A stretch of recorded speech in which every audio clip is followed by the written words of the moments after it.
My name is Nancy, and I'm 28 years old. If you looked at my life from the outside just a few months ago, you'd think I had everything. A high-paying job at a billion-dollar tech company, a luxury apartment in downtown Austin, a diamond engagement ring from one of the wealthiest men in the city, and parents who were celebrated as pioneers in the industry. People envied me. They called me lucky, successful, even spoiled. But no one ever stopped to ask if I was happy. The truth is, my life wasn't mine. It never had been. My parents, Amanda and Martin, built a tech empire called Davenport Enterprises. And from the moment I could walk, I was told I was their legacy, not their daughter. My father, Martin, was the cold, calculating CEO. My mother, Amanda, was a polished, sharp-tongued socialite who ran the public side of the company like a stage show. Together, they didn't just run a business. They choreographed every moment of my existence. Where I went to school, what I studied, the job I took, the way I dressed, the people I spent time with, all of it was carefully designed to protect and elevate the Davenport brand. Even my engagement wasn't my choice. Stephen Langston, charming, rich, heir to Langston Robotics, was handpicked by my parents. On paper, he was perfect. And the engagement wasn't just romantic, it was strategic. What I didn't know until later was that my parents had secretly arranged a $5 million merger bonus that would be finalized once I married Stephen. To them, it wasn't a relationship, it was an acquisition. And I was just the signature on the dotted line. The first crack in my perfectly controlled world appeared during what should have been just another busy Monday morning. I walked into Davenport Enterprises, my heels clicking against the cold marble floor, only to find the office buzzing with tension. Employees were gathered in corners whispering, phones were ringing nonstop, and the head of IT looked like he hadn't slept all weekend. There had been a data breach, a serious one. Sensitive client files had been accessed, and it was clear someone from the outside had slipped past our firewall. My father was furious. My mother was humiliated. This wasn't just a security issue. It was a threat to their carefully curated image. That afternoon, they brought in an external cybersecurity expert to assess the damage. I expected someone stiff and corporate. What I didn't expect was Alex. He walked into the glass-walled conference room with a quiet confidence. No expensive suit, no briefcase, no fake smile. Just jeans, a clean button-up, and a laptop slung over his shoulder. His presence was calm, focused, and unlike anyone in my world. "Hi," he said, offering a handshake with a genuine smile. "I'm Alex. Let's see if we can untangle this mess." At first, I dismissed him. I'd been trained to distrust outsiders, especially ones who didn't speak in corporate jargon. But as the hours passed and we sat side by side reviewing the breach, I noticed something rare. Alex didn't just understand the system. He understood people. He explained things clearly, never made me feel small for asking questions, and even cracked a few jokes that made me smile for the first time in days. Over the next few days, we worked late into the evenings. And slowly something shifted. One evening, long after most of the team had left, we sat in the break room with lukewarm coffee from the vending machine. I found myself talking, really talking about the pressure, the engagement, the way every part of my life felt borrowed. Alex listened. Not the way most people do, with half a mind elsewhere, but with full attention. Then he said something that I'll never forget. "Life's too short to live for someone else's version of success," he said, his brown eyes meeting mine. "You deserve to be happy, Nancy. Not just useful." His words stayed with me.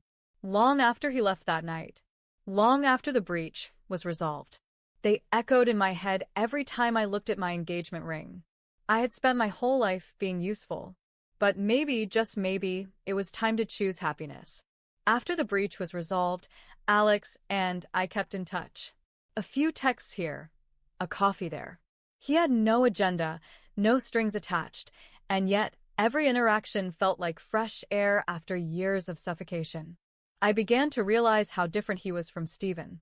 Where Stephen spoke of quarterly earnings and growth projections, Alex talked about passion, ethics, and building things that mattered.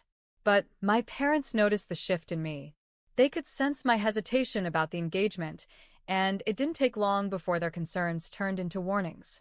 One night, my father summoned me to his study, a cold, mahogany-lined room that always smelled faintly of leather and silence. He sat behind his massive oak desk, his hands folded neatly in front of him.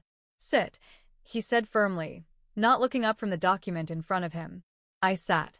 He closed the folder and looked at me like a man preparing for a business negotiation. "Nancy," he began, "I've noticed you've been distracted. Let me remind you that this engagement isn't just about you. It's about the future of Davenport Enterprises. A future that your mother and I have sacrificed everything to build." He leaned forward slightly. "If you walk away from Stephen now, you'll be walking away from more than a marriage. You'll lose your position at the company, your financial support, your inheritance. Is that what you want?" His voice was cold, transactional, like I was a failed investment. I didn't respond. I couldn't. But inside, something in me cracked. As I walked out of his study, my mother was waiting in the hallway. She grabbed my arm tightly, her perfectly manicured nails digging into my skin. "Do you understand what you're doing?" she hissed. "We've spent years making sure this merger would happen. You don't get to throw it away for some fleeting crush." I looked at her and saw, maybe for the first time, not a mother, but a woman obsessed with control. That night, I met Alex at our usual quiet diner. I told him everything. The pressure, the threats, the suffocation. He listened just like always. And when I asked him, trembling, "What do I do if walking away means losing everything?" He didn't flinch. He leaned forward, his voice steady. "If everything comes at the cost of your happiness, is it really worth having?" His words hit me hard. And as I sat there staring into my untouched coffee, I realized something. I wasn't afraid of losing what my parents built. I was afraid of never building anything of my own. The day of the engagement party felt like walking toward my own execution. Everything was perfect on the outside. The Davenport mansion was flooded with golden light, polished marble, and the quiet hum of a live string quartet in the foyer. Waitstaff in black and white uniforms floated through the crowd with trays of champagne and hors d'oeuvres. Laughter and polite applause echoed in every corner. My mother, Amanda, had spent weeks micromanaging every detail, from the imported orchids to the custom-engraved crystal flutes.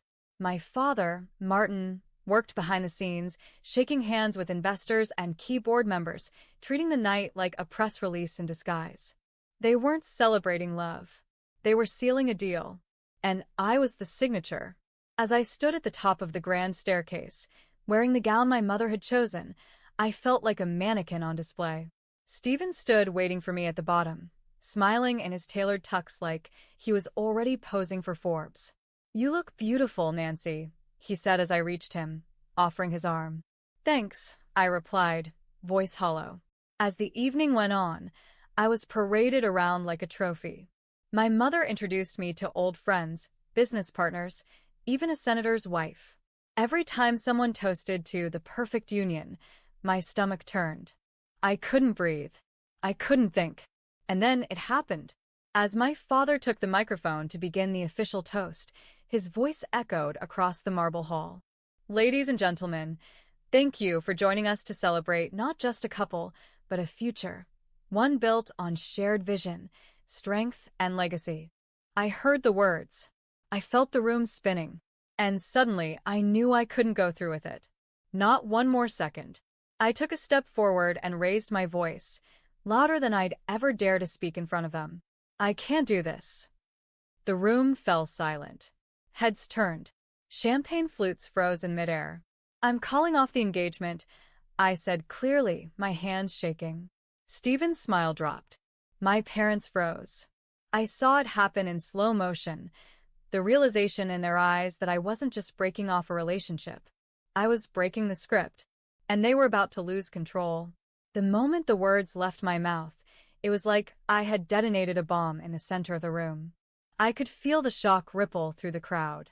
Some guests froze mid-sip, champagne flutes hovering in the air. Others looked around in confusion, waiting for someone, anyone, to laugh and reveal that this was just a publicity stunt or a bad joke. But it wasn't a joke. It was the first honest thing I had said in years. My mother's face drained of color, her perfectly applied makeup suddenly cracking beneath the weight of disbelief. Stephen looked like someone had smacked the back of his head. But my father, he moved fast. He stormed toward me with such fury in his eyes that I instinctively took a step back. His shoes hit the marble like thunder, and his voice roared over the stunned silence. "Do you have any idea what you've just done?" He didn't wait for an answer. Before I could blink, his hand came across my face, open palm, sharp, and loud enough to echo through the hall. My cheek burned instantly, a fiery red mark already forming on my skin. A gasp spread through the crowd like a gust of wind. Someone whispered, "He hit her." I staggered back, my heels clicking unevenly on the polished floor. I didn't cry. I didn't speak. I just stood there, stunned. And then, Amanda snapped. She wasn't the calm, icy socialite anymore. Her eyes were wild, her breathing rapid. I could see her chest heaving beneath her custom silk dress. Her hands clenched into fists as she scanned the room, looking for something, anything. Her gaze locked on a tall, wooden music speaker standing beside the DJ setup near the edge of the room. One of the elegant sound boxes used to fill the hall with soft classical music. She stormed over, yanked it off the low stand with both hands, struggling under its weight, and turned toward me. "You ungrateful, selfish little girl," she screamed. And then she threw it. The speaker wasn't small. It was solid wood with internal wiring, probably 40 or 50 pounds. She didn't lift it high, but she didn't need to. The force was enough to send it crashing toward my head, the sharp corner clipping the right side of my forehead just above my eyebrow. Pain exploded instantly. I cried out, stumbling back as the weight of the impact blurred my vision. I felt warm blood trickle down my temple, mixing with sweat and disbelief. The crowd screamed, panic spreading like wildfire. "Oh my God!" She threw it at her. "She's bleeding." I heard glass break, chairs scrape back, voices rise in alarm. And then a new voice, steady, commanding, cut through it all like a lifeline. "Everyone stand back. I'm Officer Scott. I'm a police officer. Do not touch the victim." Out of the chaos stepped a man in a dark suit. I vaguely remembered him from earlier, a guest, perhaps a family acquaintance. But now, his badge was visible, and his tone left no room for argument. He was calm, but his posture radiated authority. He immediately pulled out a radio from his coat and spoke clearly into it. "This is Officer Scott. I need immediate backup and medical at the Davenport estate. Assault in progress. Victim is conscious but injured. 2 suspects, both parents." The room was in chaos. Amanda had dropped to her knees, hands shaking. Martin stood stiff and silent, face frozen like stone. But all I could feel was the throb in my head, the warmth of blood on my skin, and the quiet clarity settling into my chest. I had done it. I had exposed them. I sat slumped on a velvet bench near the entrance hall, the same one my mother had picked out from a French boutique 3 years ago. Now it was stained with my blood. My hand clutched a cloth napkin someone had passed me, already deep red from the cut just above my right brow. The pain pulsed sharply, but it wasn't the worst thing I felt. What hurt more was the silence from my parents. Not even an ounce of concern, not a single step in my direction after they struck me. They had stopped pretending. And so had I. Around me, the grand hall that had been the stage for their perfect performance had descended into whispers, phone flashes, and chaos. Guests scrambled away from the scene or stood frozen in clusters, unsure of whether to leave or stay, unwilling to align themselves just yet. But Officer Scott was composed. He knelt beside me, his badge still visible, one hand gently resting on my arm. "Help is on the way. Just stay with me," he said calmly. "You're safe now." I nodded, dizzy but focused. My head throbbed, and the world tilted slightly when I shifted, but I held on. Within minutes, the shrill rise and fall of sirens grew louder. Through the tall arched windows, red and blue lights splashed across the marble floors. 2 squad cars and an ambulance pulled up to the estate's circular drive. Uniformed officers and paramedics rushed inside. Martin tried to intercept the officers, his voice raised in protest. "This is a misunderstanding. She's being dramatic." Officer Scott cut in immediately. "She was struck across the face by her father in front of over 100 guests. Then her mother hit her with a wooden speaker. I personally witnessed the second assault and called it in myself. There are multiple witnesses and visible injuries. She's bleeding. This is not negotiable." The officers didn't wait for further argument. Amanda was still on the floor, her expression blank now. No more screaming, no more rage. Just silence, as though she knew there was no more saving the narrative. An officer gently pulled her to her feet, turned her around, and cuffed her hands behind her back. "You're under arrest for aggravated assault," he said, reading her rights as he escorted her through the shocked crowd.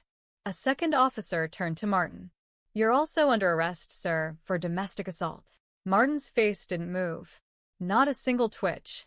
He allowed them to cuff him as well, too proud to resist in front of the audience he had once ruled. But I saw his jaw tighten, the only sign he was unraveling inside. The paramedics reached me next. One knelt beside me, pulling on gloves, while another opened a kit and clicked on a small flashlight. "We're going to take a look, all right?" the medic said gently. He cleaned the cut on my forehead, checking my pupils and asking questions about my symptoms: vision, nausea, dizziness. I answered honestly. "You're stable," he said, applying a fresh bandage. "No concussion symptoms, and the bleeding's controlled. We don't need to take you in unless you want a full scan at the hospital." I shook my head. "I want to stay. I want to see this through."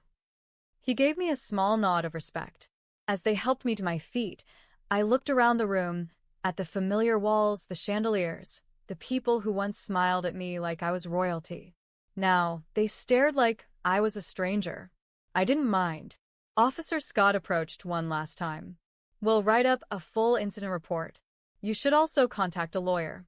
You've got a strong case." I took a deep breath. For the first time in years, I didn't feel like a pawn. I felt like a person. And I wasn't going to stay silent anymore. "I'm pressing charges," I said clearly, "against both of them." By the following morning, the headlines were already everywhere. Tech heiress assaulted by parents at high society engagement gala. Davenport scandal. Arrests made after shocking violence. Nancy Davenport speaks out. "I'm pressing charges." Clips from the engagement party had gone viral overnight. Guests had taken videos of the slap, the speaker being thrown, the blood on my face, even the police arriving. The footage played on morning talk shows, trended on Twitter, and flooded my inbox with messages, some supportive, some stunned, all disbelieving. But none of that mattered to me as much as the quiet walk I took that morning into a law office. The building wasn't flashy like my parents' headquarters. It was tucked between two old cafes downtown, with ivy crawling up the bricks and a wooden sign that simply read Miller and Lane, Criminal Law. I didn't need a headline. I needed help. Inside, I was introduced to Claire Lane, a seasoned trial attorney with eyes that missed nothing and a tone that instantly made you feel like someone had your back. She listened carefully as I told her everything from the years of control to the arranged engagement, the emotional pressure, and finally the violence at the party. She took notes quietly, never interrupted. When I finished, she closed her notebook and looked up. "You're incredibly brave, Nancy. What happened wasn't just unacceptable, it was criminal. And we're going to treat it that way." We began the process of formally filing criminal charges against Martin Davenport for domestic assault and public physical violence, against Amanda Davenport for aggravated assault with a weapon. Thanks to Officer Scott's direct witness statement, the on-scene police report, the medical documentation from the paramedics, and the countless guest-recorded videos, our evidence was airtight. Claire even tracked down 3 high-profile guests who agreed to testify as witnesses: a city councilman, a former judge, and a well-known philanthropist. The trial began just 2 weeks later. My parents pleaded not guilty, of course. Their legal team tried to spin the story, painting me as unstable, emotional, ungrateful. But the courtroom wasn't the boardroom. They couldn't manipulate the truth this time. I took the stand myself. I told the jury what it had felt like to grow up as a product. I described the pressure, the calculated engagement, and the feeling of being nothing more than a tool for wealth. I shared the threats made in the study, and I described in detail what it felt like to be slapped in front of 100 people and then hit with a speaker by the woman who once called herself my mother. When the footage was played, uncut and raw, the entire courtroom went still. And when the final witness, Officer Scott, stepped up and confirmed every detail in his calm, steady tone, I knew we were going to win. 2 weeks later, the judge delivered her ruling. In the matter of the state of Texas versus Amanda and Martin Davenport, this court finds both defendants guilty on all counts. Amanda was sentenced to 4 years in state prison without early parole. Martin received 18 months for assault, with an additional penalty for attempting to interfere with the investigation. They were handcuffed in court. There were no camera crews allowed. No flashing lights. Just justice, plain and pure. And for the first time in my life, I walked out of a courthouse free. Not from them, from who they tried to make me. From the silence I used to live in. I didn't wake up the morning after the trial feeling triumphant. I woke up feeling quiet. There was no crowd cheering. No cameras waiting outside. Just sunlight streaming through a cheap curtain in the corner of Alex's apartment, and the smell of burnt coffee from the kitchen where he always tried, and failed, to use the French press properly. He peeked in, toothbrush in mouth, hair a mess. "Coffee's awful," he mumbled, foam at the corners of his lips. But I made pancakes. I laughed, the first real, deep laugh I'd had in weeks. I wasn't in a penthouse anymore. I didn't have a personal chef or a walk-in closet or access to a 6-figure inheritance. But I had peace. And I had Alex. We spent that day walking around downtown talking about what came next. I didn't want to hide or start over somewhere no one knew me. I wanted to rebuild, right where everything had fallen apart. Alex had an idea. He'd been consulting for years, helping companies patch vulnerabilities, teaching them how to protect their data before it was too late. I had always admired the way he approached things, with logic, transparency, and just enough rebellion to challenge tradition. "You've got the analytics brain," he said. "I've got the technical side. Why not build something new?" It sounded impossible. It also sounded perfect. We started with nothing. Just 2 laptops, a shared workspace in a co-working building, and a name. NNA Secure Systems.